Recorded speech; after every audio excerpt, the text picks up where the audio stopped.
Imaginez, vous êtes en pleine jungle hostile, coupé du monde, sans téléphone ou confort moderne. Et bien ça, c'est ce que vivent beaucoup de tribus isolées, dont certaines n'ont quasiment aucun contact avec les étrangers. Et bien approchez mes Totoaba, grâce à un cobaye, on va découvrir ce que ça fait de vivre au sein d'une des tribus les plus isolées au monde. On va découvrir leur quotidien atypique jusqu'aux plus graves menaces qui pèsent sur leur vie. On va voir comment ils font pour survivre dans des conditions extrêmes, pourquoi ils sont isolés du monde, au point de refuser tout contact avec l'extérieur, et en quoi certains d'entre eux sont peut-être amenés à disparaître dans les prochaines années. Mais tout d'abord, découvrons comment se passe le premier contact avec une tribu isolée.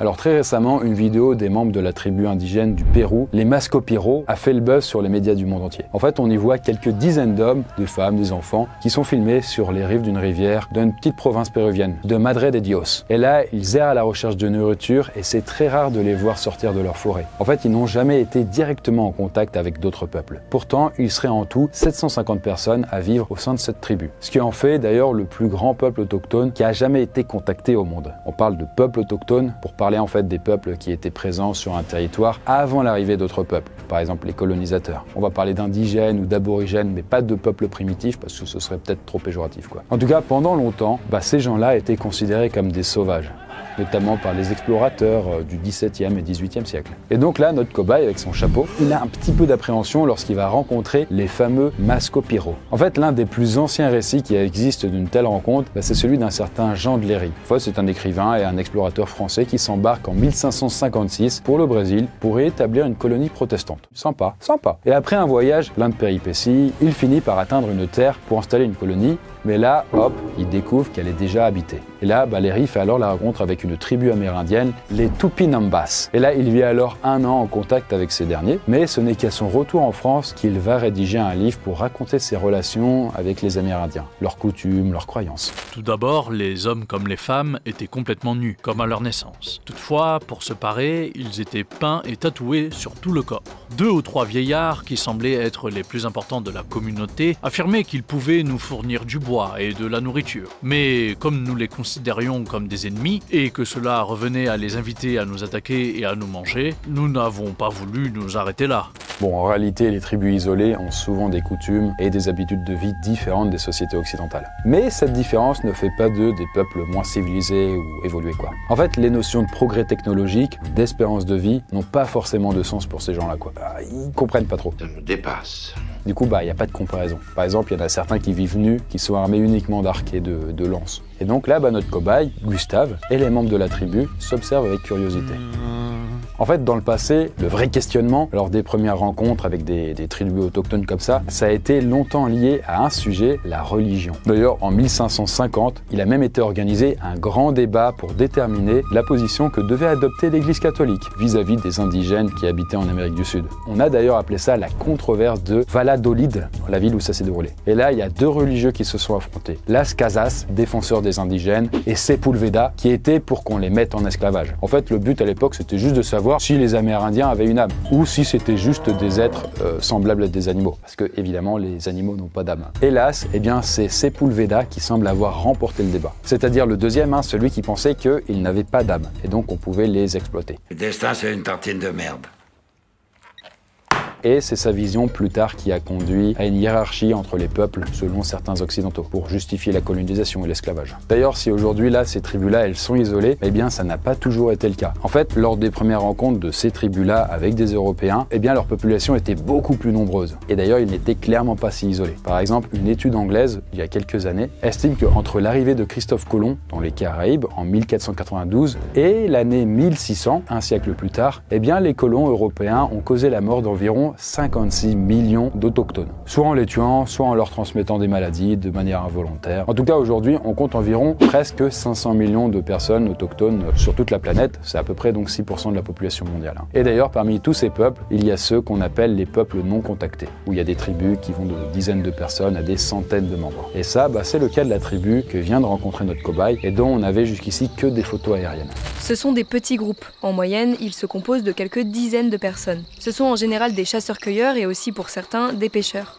Il faut pas croire que ces personnes n'ont jamais eu de contact avec des populations voisines par le passé. En Amazonie en particulier, plusieurs de ces peuples isolés sont des groupes qui se sont séparés autrefois de plus grandes tribus qui ont eux été exterminées. Alors après, c'est difficile quand même d'avoir des chiffres précis. On pense quand même qu'il existe à peu près une centaine de peuples qui ne veulent pas être contactés quelque part sur Terre. D'ailleurs, la plupart vivent en Amazonie, en Indonésie ou même sur quelques petites îles dans l'océan Indien. D'ailleurs, contrairement à ce qu'on peut penser, c'est pas des descendants directs des hommes préhistoriques qui auraient vécu pendant des millénaires coupés du monde. En fait, c'est plutôt des sociétés qui ont évolué en parallèle de la nôtre, tout en vivant un petit peu cachés quand même pour leur propre survie. Après, ça ne veut pas dire pour autant qu'ils ne connaissent pas notre existence et qu'ils n'ont pas eu de contact avec d'autres peuples. D'ailleurs, la preuve, c'est que certains ont réussi à échanger des vêtements, des armes avec leurs voisins. Et d'ailleurs, notre cobaye remarque même que certains membres de la tribu qu'il vient de rencontrer possèdent des outils comme des machettes et des casseroles. Et du coup, on va découvrir ce que ça fait de vivre au sein d'un peuple autochtone, éloigné de toute civilisation moderne, et dans un environnement parfois clairement hostile. Déjà, laissez-moi vous raconter l'histoire de l'explorateur français Raymond Mauffret. Lui, en 1949, après la fin de la Seconde Guerre mondiale, tranquillou, il se rend en Guyane pour aller à la recherche d'un peuple mystérieux d'Indiens qui serait grand, blond et vivrait comme à l'âge de pierre. Ça l'intrigue de ouf. Il part donc armé d'un simple fusil et accompagné de son chien Bobby. En fait, il est persuadé qu'il arrivera à survivre en chassant et en pêchant. Sauf qu'en fait, au bout de quelques jours, il se foule la cheville et il chope une grosse diarrhée des familles, sans doute en buvant de l'eau où il fallait pas, ou des trucs comme ça, ça arrive. Je ne sais pas si vous vous rendez compte de l'aspect grandiose du mélange. Et du coup, en fait, il arrive juste à bouffer quelques lézards et des escargots et il atteint très rapidement un état d'épuisement intense. Et ce n'est que quelques mois plus tard qu'un Indien finit par trouver son journal de bord et ses affaires. Mauffret a totalement disparu. D'ailleurs, le tout parvient alors à son père qui décide de mener plusieurs expéditions pour le retrouver, mais on n'a jamais su ce qu'il est devenu. Alors là, vous me dites, mais ok, c'est quoi le rapport? J'aimerais comprendre. En fait, il est difficile de survivre dans un environnement où on n'est jamais allé, sans équipement véritable, et où parfois vivent des tribus isolées d'autochtones, En vrai, les gars, ils ont vraiment appris. D'ailleurs, la plupart ont réussi à s'adapter à l'humidité et à la chaleur intense de la jungle. C'est vraiment des hammams, ces endroits-là. Et notamment en s'habituant à vivre presque nus. En vrai, avec vos vêtements, ça n'a aucun sens. En fait, vous suez comme un goré, vous parlez de tous les côtés, et ça vous protège à peine en vrai. Du coup, là, notre cobaye, comme les autres, il a dû abandonner ses vêtements pour mieux s'adapter à son nouveau mode de vie. N'est-ce pas, Gustave? Allez, à poil. Bon, ils ont également développé des techniques de chasse ou de pêche pour se nourrir. La plupart du temps, ils se nourrissent de fruits ou de gibier, des tapirs, des cochons sauvages, des singes, selon l'endroit où ils sont. Mais ils mangent aussi des racines, des tubercules et des insectes, des trucs comme ça. Là, par exemple, notre cobaye n'hésite pas à bouffer un verre de palmier en guise de goûter. Par contre, je vous précise, pour les vers de palmier, ça se mange cru. Ils mangent ça avec des feuilles de bananier, pour eux, c'est des chips.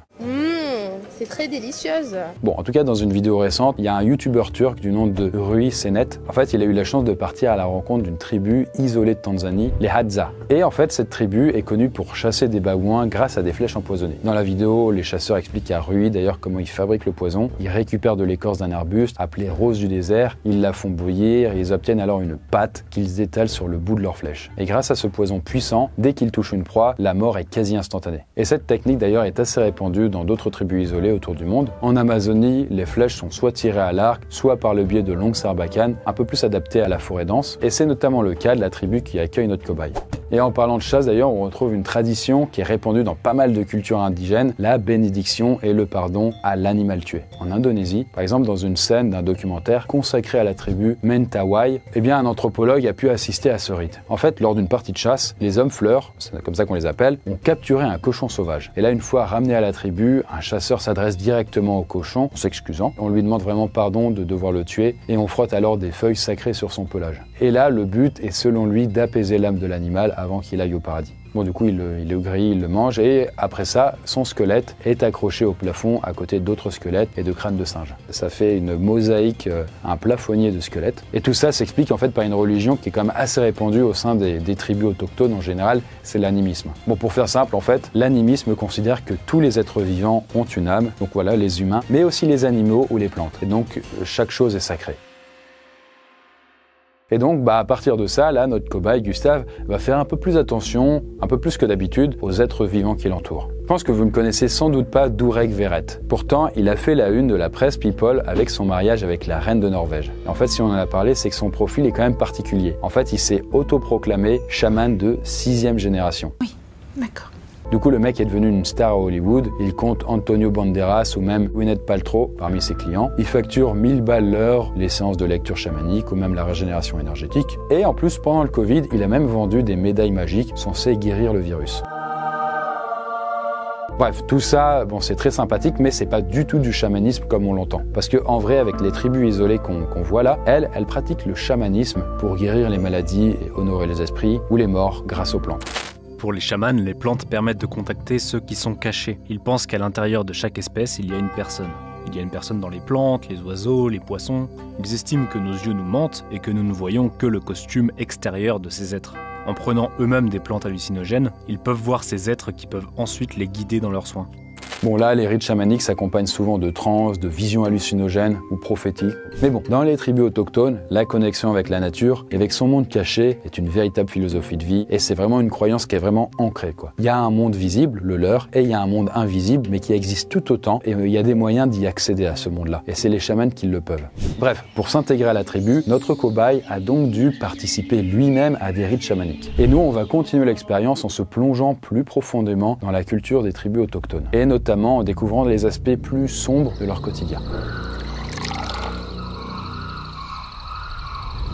Les cas d'étrangers qui ont vécu au sein de tribus isolées sont extrêmement rares, et jamais pendant des longues périodes. Mais ça a quand même pu exister. Par exemple, le français Narcisse Pelletier, c'était en 1858, et en fait, alors qu'il a 14 ans, le navire sur lequel il voyage fait naufrage près de la Nouvelle-Guinée. Là, il est abandonné avec d'autres membres d'équipage, et ils se font attaquer par des autochtones. Tout le monde est tué, sauf lui. Là, des femmes aborigènes le sauvent, et l'amènent dans leur tribu, ce sont les Wantala. Là-bas, lui, il se fait renommer Amglo, et il adopte la culture locale. Il apprend leur langue, il se met à vivre nu, il se fait scarifier et il porte des piercings traditionnels au nez et aux oreilles. D'ailleurs, il s'intègre tellement qu'il va finir par vivre au sein de la tribu pendant 17 ans. Jusqu'à ce qu'un jour, un équipage anglais qui passe dans le coin le kidnappe, il le ramène contre son gré en Australie, puis ensuite de nouveau en France. En tout cas, cette histoire fait vraiment exception, car la plupart du temps, les autochtones se méfient quand même comme de la peste des étrangers. Et d'ailleurs, il faut bien comprendre que les tribus isolées ne le sont pas par choix au départ. Surtout dans des milieux aussi hostiles, quoi. En fait, en majorité, c'est juste des groupes qui ont dû fuir car ils étaient menacés par d'autres tribus ou par des colonisateurs occidentaux.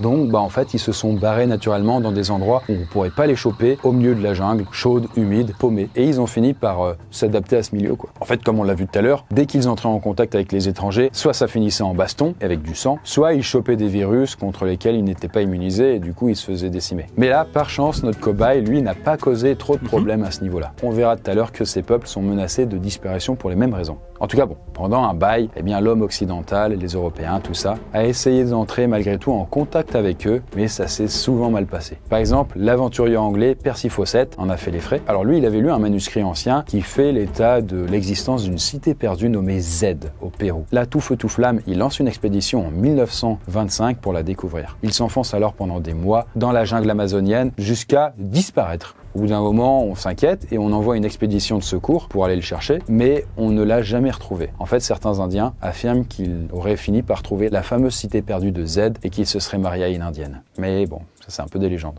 Le journaliste David Grant s'est rendu à l'endroit où Percy Fawcett aurait apparemment disparu. Et là, en discutant avec les Amérindiens, une histoire s'est transmise de génération en génération. Percy Fawcett et ses compagnons se seraient fait tuer par une tribu très isolée en voulant entrer en contact avec elle. Et en fait, les autochtones n'ont fait que protéger leur territoire qui leur permettait de se nourrir. Pendant longtemps, avec ce genre d'histoire et d'autres, ça a donné quand même l'image que les tribus autochtones sont agressives, sauvages, quoi. Et encore plus quand on rajoute le côté cannibalisme sur ça. En tout cas, pour le cannibalisme, ça je vous le dis, évidemment ça a existé. On a pas mal de témoignages, notamment en Papouasie, Nouvelle-Guinée, où des tribus ont pu tester le cannibalisme. Je me souviens que mon père et ma mère mangeaient de la chair humaine lorsque j'étais enfant. C'était très bon, paraît-il. C'est doux et un peu sucré comme goût. Quand on tuait un ennemi, les morceaux de corps étaient déposés sur des pierres brûlantes. On rajoutait des patates douces ou de la banane qu'on mélangeait, puis on recouvrait le tout avec des feuilles. Là, vous dites, c'est sans doute une tradition funéraire, une sorte de rite religieux, mais pas forcément. En gros, des spécialistes ont quand même montré qu'il y a des tribus qui bouffaient le corps des gens de leur tribu qui étaient morts accidentellement ou de vieillesse. Ou alors même ceux de tribus ennemies qui ont été tués au combat pour exprimer une sorte de vengeance, quoi. Et du coup, en vrai, la motivation, c'était alimentaire, gustatif, on se fait un bon kebab. En tout cas, le truc qui ressort vraiment, c'est le goût. Nous, c'est le goût. C'est pas juste, non, c'est pour honorer des ancêtres. Non, c'est vraiment que manger de la viande humaine, de la chair humaine, c'est bon. En tout cas, selon eux. Mais c'est une super expérience. Non. Du coup, là, en tout cas, notre cobaye, il a un petit peu de mal à imaginer bouffer ses potes.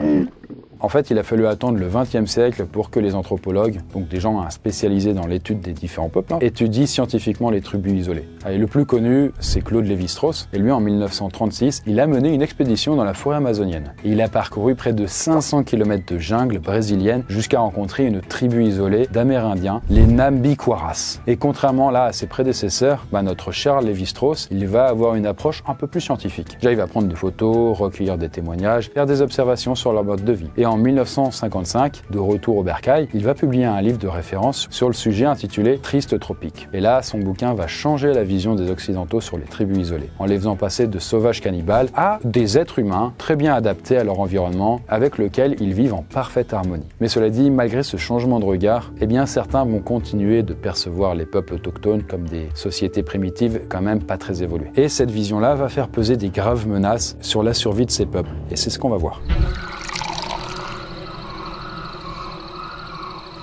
Imaginez, vous vous promenez au jardin d'acclimatation à Paris ou au parc de la Tête d'Or à Lyon et à la place des animaux du zoo, vous observez d'autres êtres humains. Et bien ça, c'est exactement ce qui s'est passé en France du XIVe au XIXe siècle. En fait, des indigènes étaient capturés par des explorateurs européens pour être mis dans des zoos humains lors de foires ou d'expositions coloniales. Ça doit être sympa, hein? Non. En fait, le but, c'était de créer du spectacle en montrant des personnes avec des corps ou même des coutumes différentes. Et souvent, il s'agissait de les tourner en ridicule en les forçant parfois à se comporter comme des sauvages pour faire peur au public. Vraiment, l'idée, c'était de les mousser, quoi. Oh, les sauvages, nous, on est si civilisés. Et le cas le plus connu, c'est sûrement celui de Saoche, surnommée la Vénus Hottentote. En fait, c'était une esclave venue d'une tribu indigène d'Afrique du Sud qui était exposée nue car elle avait un postérieur bien plus volumineux que la norme. Et en fait, ce spectacle inhumain, c'est le cas de le dire, et dégradant, s'ajoute aussi aux atrocités commises pendant la colonisation et l'esclavage. Et en fait, certaines tribus autochtones, d'ailleurs les plus isolées, sont parfois les derniers survivants de peuples qui ont subi tout ça. Et du coup, ça, ils l'ont gardé en tête, ils l'ont transmis de génération en génération, et ce qui explique aussi leur grande méfiance vis-à-vis des gens qui passent leur faire coucou, quoi. On sait jamais où est-ce que tu vas terminer, quoi. Vous connaissez d'ailleurs sûrement l'histoire de l'île des Sentinelles. D'ailleurs, on avait fait une vidéo dessus. En fait, ce sont des tribus qui vivent de manière super isolée dans un archipel près de l'Inde. Récemment, elles ont fait la une des médias parce qu'un jeune Américain a voulu débarquer sur l'île pour convertir les autochtones à la religion chrétienne. Spoiler, mais en fait, les habitants l'ont zigouillé à coups de fléchettes. Et là, la raison est toute simple. En fait, s'ils se sont isolés sur une île paumée, c'est qu'au cours de l'histoire, ils ont été chassés de partout ailleurs. Mais aussi parce que, en 1880, un explorateur anglais a capturé 6 membres d'une tribu, dont 4 enfants. Les 2 adultes sont morts de maladie et les 4 jeunes furent rendus aux sentinelles. Sauf que là, non seulement ça a créé un traumatisme pour ce peuple, mais il n'est pas impossible que les enfants aient ramené des maladies contre lesquelles ils n'étaient pas immunisés et que ça a pu causer d'autres morts. En fait, c'est pour éviter ce genre de problème que l'ONU a voté des lois. Notamment l'article 8 de la Déclaration des Nations Unies sur les peuples autochtones qui précise que les peuples et les individus autochtones ont le droit de ne pas subir d'assimilation forcée ou de destruction de leur culture. Mais bon, le problème, c'est que tous les pays ne respectent pas exactement les droits des peuples isolés. En fait, la plupart des autochtones subissent la menace constante des forestiers, des braconniers ou même du tourisme. Et l'exemple le plus préoccupant, ce serait peut-être celui des Jawaras, qui est une tribu isolée qui vit sur les îles Andaman, donc c'est le même archipel que les Sentinelles. Et les Jawaras, c'est des chasseurs-cueilleurs et ils ne seraient que 400. En tout cas, pendant longtemps, ils ont été non contactés, sauf que depuis 2012, des braconniers et des touristes viennent sur leur territoire alors que la zone est protégée. Bon, là, les braconniers, ils s'attaquent aux cochons sauvages et ils pillent le gibier dont ils se nourrissent. Et du côté des touristes, ils font des petites balades clandestines en minibus sur des routes de réserve protégées pour essayer de les prendre en photo et tout, les filmer. Une sorte d'attraction en milieu hostile, quoi.